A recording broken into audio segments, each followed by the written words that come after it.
So let's talk about what's happening on the Republican side. There were also Republican primaries over the weekend. The narrative has been Donald Trump cannot be beaten. Donald Trump is dominating. Donald Trump is sailing to victory, and nobody's going to be able to stop him. Unfortunately, this pesky thing called math does not reflect that narrative. Let's first talk about, Lewis, the actual Republican primaries over the weekend. You will notice that in Kansas, Ted Cruz handily defeated Donald Trump. You will notice that in Kentucky, Trump won, but only barely over second place finisher Ted Cruz. You will notice that in Louisiana, Donald Trump won, but again, only barely over Ted Cruz.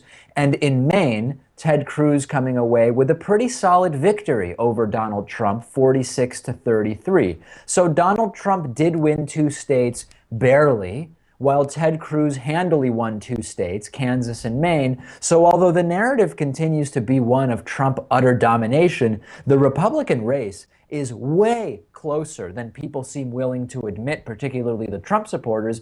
Lewis, let's look at the delegate math so far.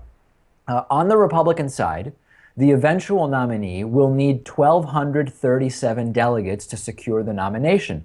Donald Trump is in the lead with about 31% of the delegates he needs to secure the nomination.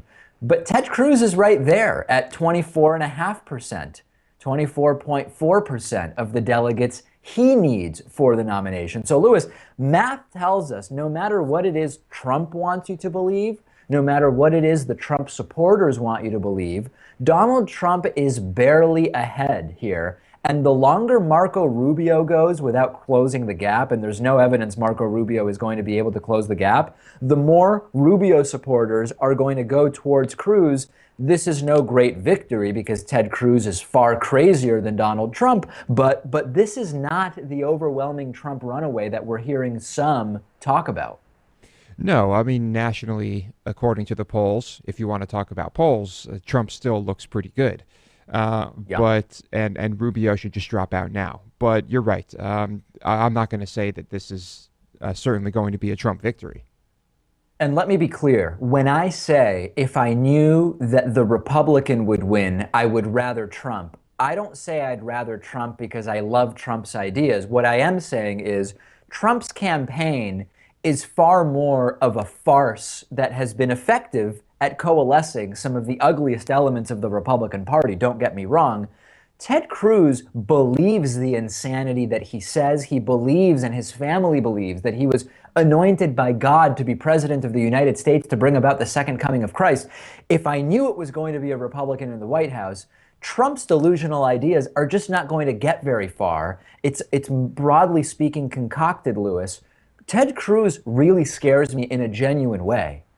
Yeah, I just, someone who actually has those ideas, the thought of them speaking to world leaders of different religions and world leaders who are not religious at all, I don't like the idea of that. I really don't. Although the idea of reality star Donald Trump being involved in those meetings isn't a glorious idea either, but we have to distinguish between the type of candidate that Cruz is versus Trump. Drastically different. The online news world is getting pretty cluttered with lots of nonsense. There's the so-called news sites that rewrite news articles, and then there's the websites we all know that we just can't trust. So lately, I've been reading Smashpipe, which is an online magazine whose goal is to surprise, amuse, and tell readers things they don't already know on a wide range of topics in current events and culture. Smashpipe is less interested in trending topics than in what's actually going on, and Smashpipe has no ads whatsoever other than the reader-generated classified ad section, and they never will. Smashpipe is what happens when you, on a bad day, stub your toe on the miseries and mysteries of life. Check it out at